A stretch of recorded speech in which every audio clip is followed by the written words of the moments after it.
करता है कि भगवान आप तो मूर्ति बने बस खड़े हो, करना कुछ नहीं। आपको क्या पता दुनिया की तकलीफ क्या होती है, दर्द क्या होता है, भूख क्या होती है, आप तो बस खड़े हो। क्यों नहीं दे देते जो मांगता उसको वो चीज? हम रोज एक ही शिकायत। तो एक दिन भगवान ने उसको कहा, भोला भक्त था तो भगवान प्रसन्न हुए कि चल एक दिन के लिए तू मेरी जगह खड़े हो जा, मैं तेरा काम कर लूंगा। खेत में जाके किसान था वो, किसानी का काम मैं कर लूंगा। एक दिन के लिए कुछ नहीं करना। कितने ही भक्त आए, कुछ भी मांगे, कितनी शिकायत करे, कुछ नहीं बोलना, केवल दिन भर खड़े रहे। उसने हाँ करी और वो मूर्ति बन के खड़ा हो गया। आप एक सबसे पहले सुबह सुबह बहुत अनेक प्रकार के भक्त आए।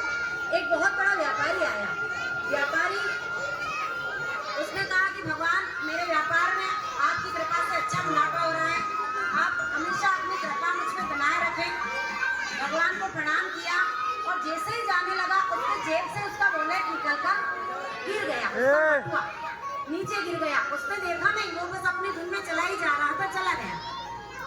अब भक्त का जो मूर्ति में जो किसान खड़ा है उसका मन हुआ कि बोल दे कि तेरा बटुआ गिर गया, पर याद आया भगवान मना करके गए हैं, बोलना नहीं। फिर उसके जस्ट बाद एक गरीब किसान आया, उसने भगवान से अपना हाल सुनाया, फसल बर्बाद हो गई है, पैसे नहीं है, कर्जा ले रखा है, बेटी की शादी है, भगवान कुछ तो करो, मेरी आत्महत्या करने की नौबत आ गई है। और दर्शन करके जैसे ही मुड़ा तो उसे वो वॉलेट, वो बटुआ दिख गया।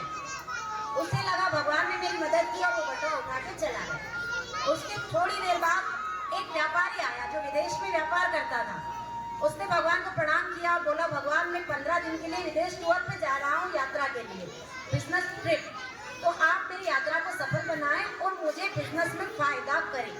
और जैसे ही वो जाने को हुआ, पीछे वो जो पहले नंबर पे व्यापारी आया था वो पुलिस लिए खड़ा था कि मैं अभी इस मंदिर से गया और मेरा वॉलेट यही गिर गया और इसी ने लिया होगा जो ये खड़ा है।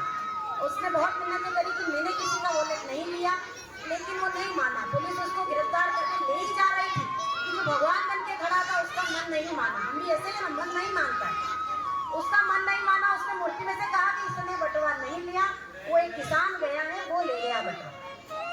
तो फिर पुलिस उस किसान को पकड़ के ले गई। तो शाम को जब भगवान आए, उस भगवान ने पूछा कि बेटा दिन कैसा रहा? उसने कहा कि आप दिन भर खड़े रहते हो, लोगों की परेशानियां दूर नहीं करते हो, अगर मैं नहीं बोलता बीच में तो बेचारा वो व्यापारी पकड़ा जाता और चोर दो किसान का। फिर भगवान ने कहा कि हर चीज अगर मर्जी के मुताबिक मिल गई तो तुमको पता कैसे चलेगा उसकी कीमत क्या होती है, उसका मूल्य क्या होता है, उसके पीछे मेहनत कितनी लगती है और किसको कहाँ क्या कितना देना है, ये सब मैंने पहले ही तय कर रखा है। अगर तुम बीच में नहीं बोले होते तो ये जो बटुआ गिरा है वो बहुत बड़े व्यापारी का गिरा था, अरबों खरबों का मालिक है, उस बटुए में बहुत कम पैसा था, उससे उसका कोई नुकसान नहीं होता। और दूसरे नंबर पर जो किसान ले गया है वो तो पहले ही आत्महत्या करने वाला था और उसको पुलिस पकड़ के ले गई है। और जिस व्यक्ति को पुलिस पकड़ के ले जा रही थी वो 15 दिन की ट्रिप के लिए जा रहा था, वहाँ तेज तूफान आएगा समुद्र में और उस व्यापारी की मृत्यु हो जाएगी, उसकी पत्नी विधवा हो जाएगी, उसके बच्चे यतीम हो जाएंगे। उसको उस ट्रिप से रोकने के लिए, किसान को आत्महत्या से रोकने के लिए ये सारी योजना थी, लेकिन तुम बीच में बोले और तुमने योजना को विफल कर दिया। तो बेटा ईश्वर वही देता है, गुरु वही देता है जो आपके लिए जरूरी है। हमारे दिमाग में भी आपके नर्सरी टू 12th का प्लान होता है कि बच्चा इस क्लास में इतना सीखे, उस क्लास में इतना सीखे, बड़ा हो गया नैतिकता सीखे, कल्चर सीखे, आदर सीखे, सम्मान सीखे।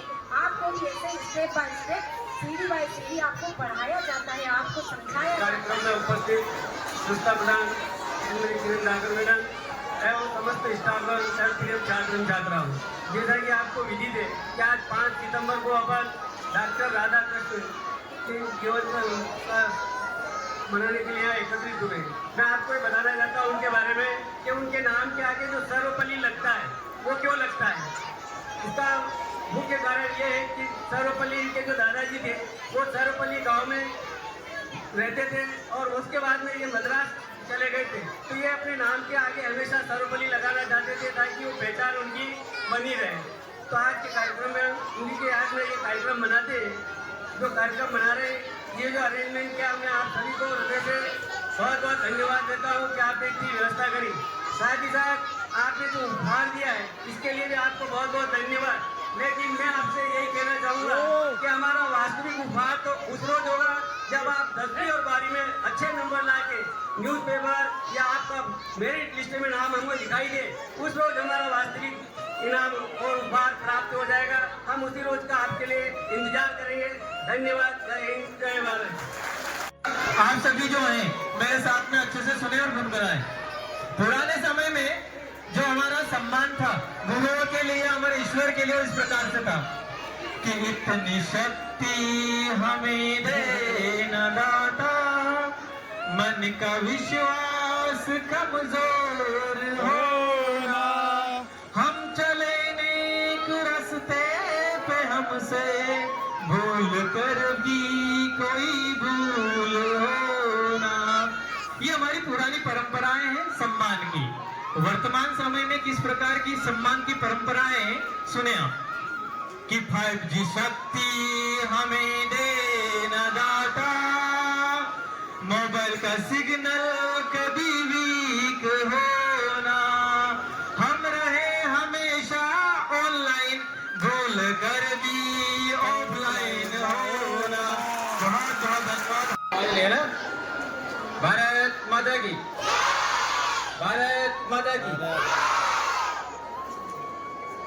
सभी आदरणीय शिक्षक शिक्षिकाओं को शिक्षक दिवस की बहुत बहुत बधाई, शुभकामनाएं।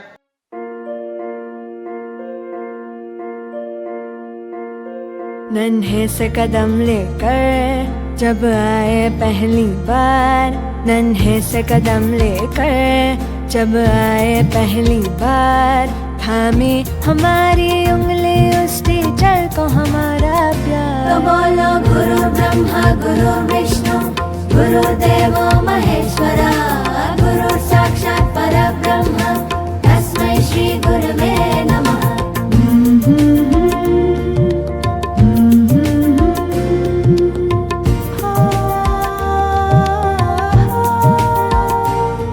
मुश्किल राहों पर गिरते उठते और संभलते हैं, हम थक भी जाए पर देखो वो कभी न थकते हैं। वो टीचर ही तो है जो हमारे साथ चलते हैं, हमारे साथ चलते हैं। तो बोलो गुरु ब्रह्मा गुरु विष्णु गुरुदेवो महेश्वरा,